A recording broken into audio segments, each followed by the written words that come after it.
If you see me doing this, don't interrupt. I'm not micro-napping. I'm farming the most important gear in the game. Hey Bandidos, today we're diving deep into the First Descendant, but we're not just talking about any character today. We're zeroing in on Sharon, the most important Descendant you need to own and level up. Even more important than Bunny, can you believe that? Trust me, all roads lead to Sharon, and this is sort of a problem. Let's find out why.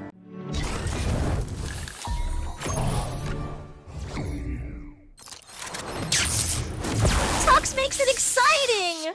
Why Sharon is so crucial? Let's set the stage. The First Descendant is packed with 21 character possibilities. That's including the upcoming Luna, each with their own special abilities and playstyles. But among all these Descendants, Sharon stands out. Why? Because of her unmatched cloaking capabilities, and that she's the only one with them. And in this game, those cloaking abilities don't make or break your strategy. They're required, especially if you don't have a deep roster of friends to tackle the hardest challenges in the game. In the First Descendant, you collect different characters known as Descendants, each with unique skills. And the game is designed in a way that you need to unlock many of them so that you have the right tool for the job. It's really hard to use one Descendant to do everything. Even Enzo is required to unlock those encrypted vaults. Having multiple Descendants is even more important, especially if you're playing solo, which you are, even in public maps, because you can't count on the other players to have the Descendant you need to accomplish your goal. You can't just rely on others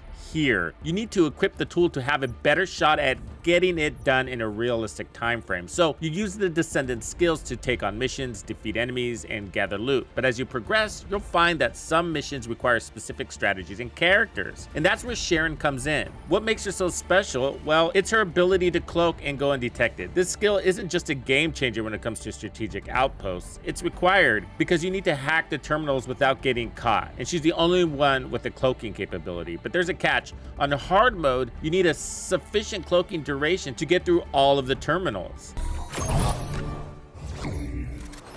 Let's do this! In the First Descendant, strategic outposts are key.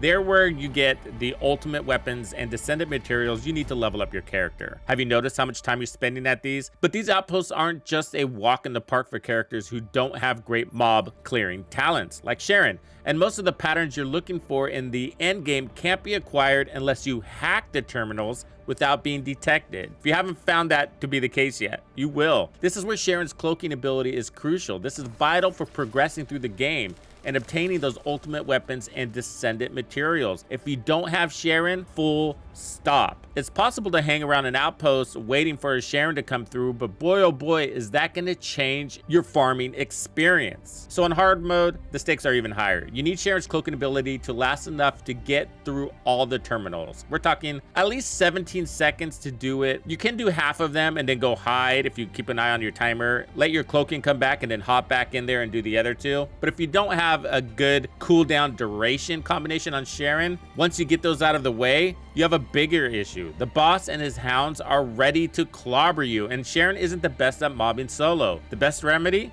Well, it's public maps. But is it? Let's do this! Okay, let's address another big issue. Group play. It's way easier to complete the stealth hack and enemy clears in a group, but if you're playing on public servers, your strategy can get wrecked by players who just want to jump in and out for basic rewards. This is especially true for the Volby Run Fortress outpost. This outpost is actually pretty important, but the fortress is one of the busiest spots. It's loaded with farmers looking for quick rewards, making it nearly impossible to complete the stealth hack if you're not in a coordinated group. In quick tip, there's actually better farms out there for both XP, gold, and Kuiper now than the fortress. But that one's pretty easy, I get it. So this outpost is loaded with farmers looking for quick rewards, making it nearly impossible to complete the stealth hack if you're not in a coordinated group. If you see Sharon at an outpost, there's a good chance that that player is trying to get the pattern by doing the stealth hack. And it's not a guarantee, there's still RNG related to it. It just increases the chances up to 25% of getting that pattern and other rewards. It's valuable for you too. So I wouldn't just mob over her. Those patterns, you're gonna need them eventually. And that Sharon, she's helping you get them. So in group play, you need everyone on the same page. But in public servers, this is a rare occurrence.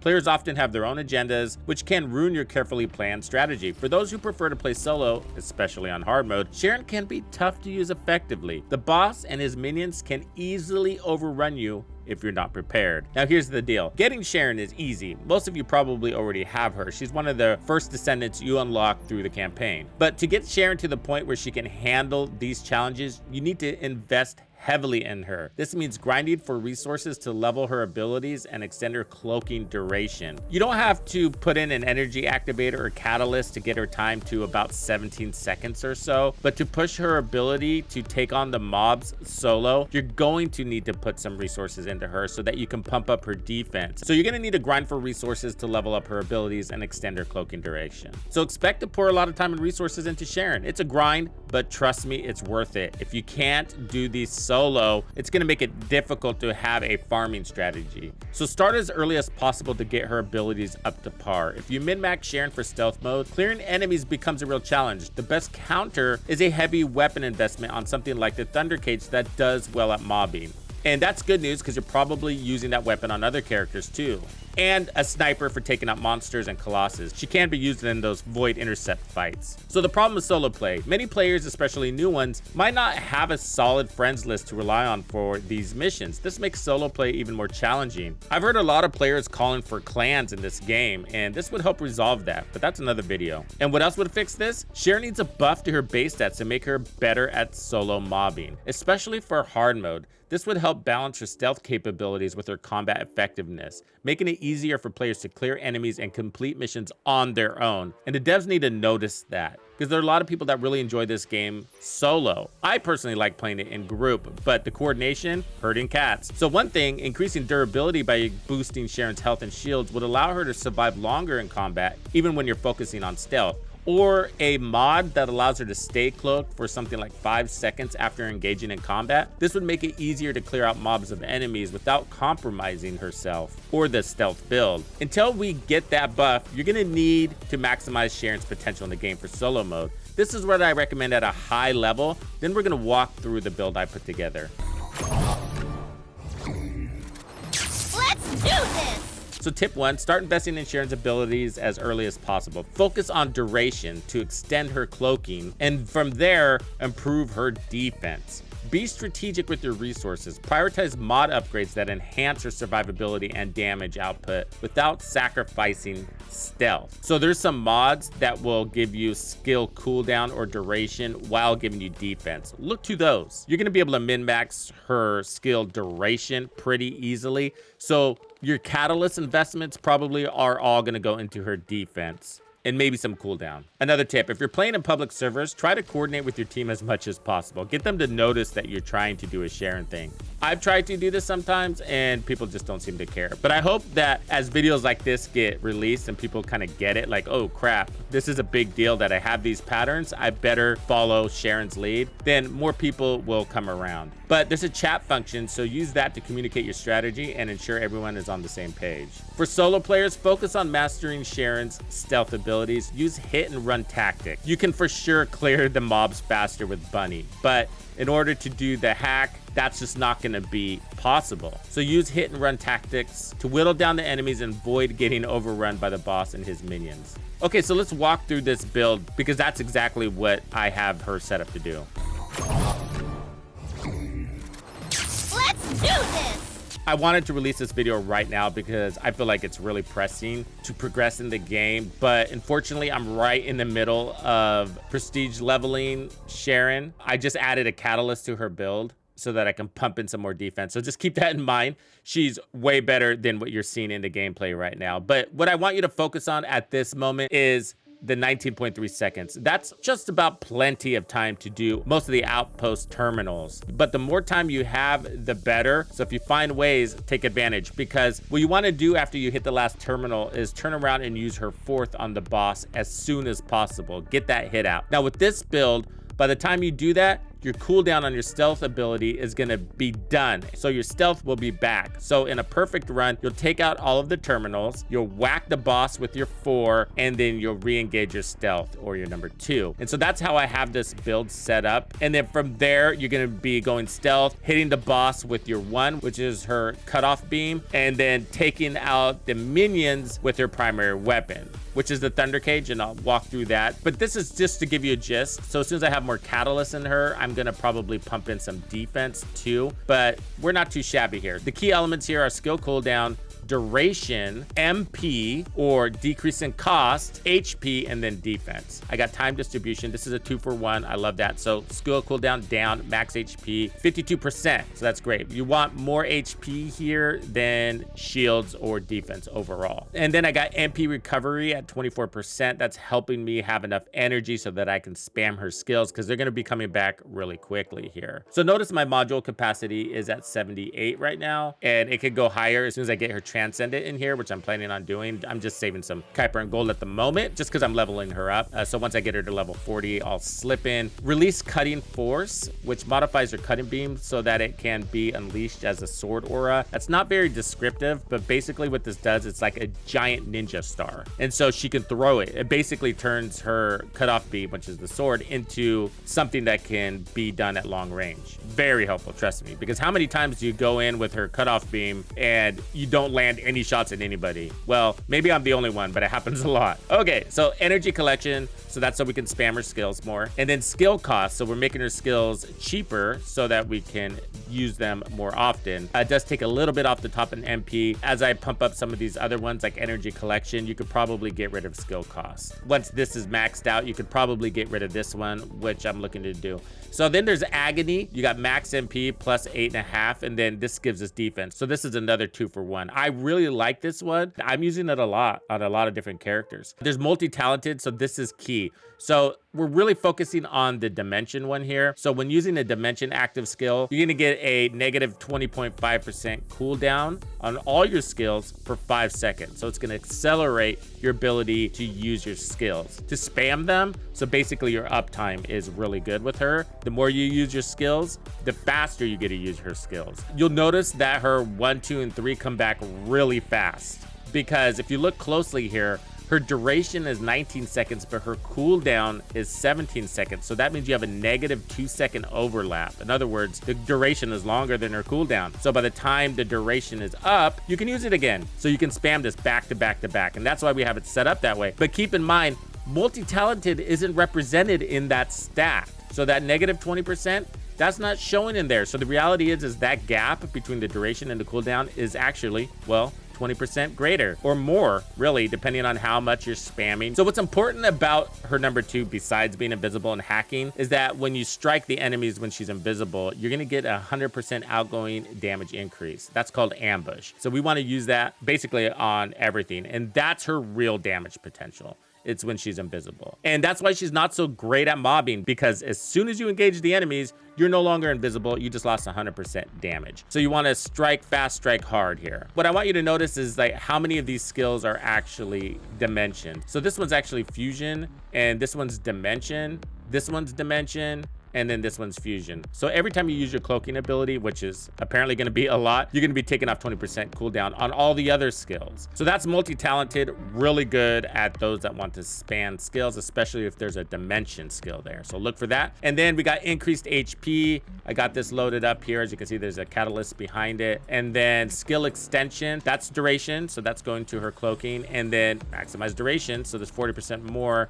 And this nerfs her skill damage a little bit, which sucks because that's hurting her number 4. On the stealth build, that's not going to be one-tapping bosses. But this is what I got for now, just because I don't have her fully leveled up. But once I do, you can look at taking some of this away. But the reality is, if you're going to be doing it solo, then you're going to need as much time in stealth as possible, because you got to hit all the terminals, and there's up to 4, and sometimes they're very spread out. If you don't do that, then you're going to have to try to hide while being cloaked without the enemies detecting you. And sometimes you can screw that up, and then it becomes very frustrating of an experience. So I feel like sacrificing a little bit of our 4 is just a better quality of life. So what does that mean? So if your 4 isn't one tapping bosses, it's one-tapping a lot of other guys. But if it's not one-tapping bosses, then what do you have to do to compensate? Well, that's going to come to your weapon. Let's take a look at it. This is the Thunder Cage. It's good because it's, you know, it puts out the electric. I'm sure you guys all know about this, so I'm not going to go into too much detail. I just leveled this up, so the module capacity is really high. It's at 80. Now, I haven't invested in these yet just because I'm saving on some Kuiper, but I'm really liking firing Fiesta with this weapon to get it going, so that way you can take out as many of those enemies in a single mag as possible, then go into cloaking, reload, and then do it again. So when you drive in some investment on this, that's going to pull down that cooldown. And then we got electric enhancement, so just more electric damage, more damage. And then I got faster fire rate so that we can take advantage of firing Fiesta. And then I got the basic rifling reinforcement here. And then I'm using reload time modifier plus firearm attack. So if you invest in this, it's going to give you a faster reload. Okay, and then what you're going to want is action and reaction. So this is really important because that's 61% more damage there. All of this is going to be happening while you're not cloaked, so remember that. This is a pretty decent setup. This one is up to you. You know, you could also go bigger mag. So I think this is the optimal setup. Because of firing Fiesta, you don't want to hit a reload. At the same time, you want really good DPS, and fire rate's going to help you there, but that pushes you to a reload, so extending your mag is going to help there. Or you could just make a lightning fast reload, so that's the other way around it. But I feel like this is the best setup for her for handling the mobs, also because there's some collateral damage that happens from this. So if you can hit that trigger effect, then you are awesome. So as you can see, I haven't leveled up my applied values here, but this could be so much better. This is just sort of a budget build for now. This isn't a full build video on Sharon, but I just wanted to give you something to get going here. As far as the reactor goes, for the reactor, I have it for a sniper. I don't have it equipped at the moment because I'm researching the afterglow. When you put that in there, you're going to get more skill damage, and really that's important for your 1 and 4. So you got electric and you got dimension, and then skill cost and duration. So especially the duration. And then if you get a cooldown, that's also a good one, but your cooldowns are pretty good. I got defense, max HP, and then MP recovery out of combat. I'm still farming mods. It's a chore. For her sensor, I got more HP, MP recovery. So you can see a trend there. And then HP recovery, which is helpful when she's cloaked. Max HP, MP recovery modifier, and then firearm proficiencies. So this gives me more duration. This annihilation set, it's 5.7%. Every little bit helps, but it's not a game changer amount. Max HP and shield recovery modifier. This one could be better. If I could, I would have MP recovery on every single one. So I got 3 out of 4. And I think that's even more important than HP recovery or shield recovery, because if you're spamming your skills, then you're going to be putting health on the floor, and you can just pick those up, those consumables. Just a quick thing, I don't want to go into this too much, but in combat, when your skills are highlighted in red, that means you're in combat. When you're taking damage, that also means you're in combat. So even if you're actually in a battle, but you're not taking damage and you're not using a skill and you're not shooting, then you're technically not in combat. So the MP recovery in combat is happening in those other situations. So you're taking damage, you're shooting, or you're using the skill. For here, we got MP recovery out of combat. So we have both. So when we're cloaking, we're getting really good MP recovery. So I really like this one. So for these other weapons, the shotgun's really nice, the smithereens, but I'll do a full build breakdown on her later. I just wanted to give you something here. Sorry, it's an in-progress build, but it does work, and hopefully that shows you that I can still complete these solo, even though I'm only level 19 on her because I'm in the middle of prestiging it. Let's do this! So the lowdown on why Sharon is the most important descendant. Her cloaking abilities. They're essential for strategic outposts, especially on hard mode. But to get the most out of her, you need to invest in her heavily in her abilities and find ways to balance stealth with combat effectiveness. While group play can make things easier, it's not always reliable in public servers. And for solo players, Sharon can be tough to use effectively without a buff to her base stats. But with the right strategies and a bit of grinding, especially on that leveling, you can turn Sharon into a powerhouse that will help you conquer even the toughest outposts in the game. Hope you enjoyed this. I'll catch you on the next one. Thank you for hanging out with me. My name is Tuxedo Bandido. That's Tito Bandido. And this was another episode of The First Descendant. If you found this video helpful, subscribe, like, and turn on notifications to ensure you don't miss out on the fantastic experiences waiting for you in The First Descendant. And if you like videos like this, check out the one I have recommended for you right here. If you have anything you want to see covered, be sure to let me know in the comments below. And thank you to all the channel members and donors who make everything possible. Tux Nation wouldn't be without you. When you buy or download anything for The First Descendant, be sure to use Tux's creator code to support the channel. Easy peasy.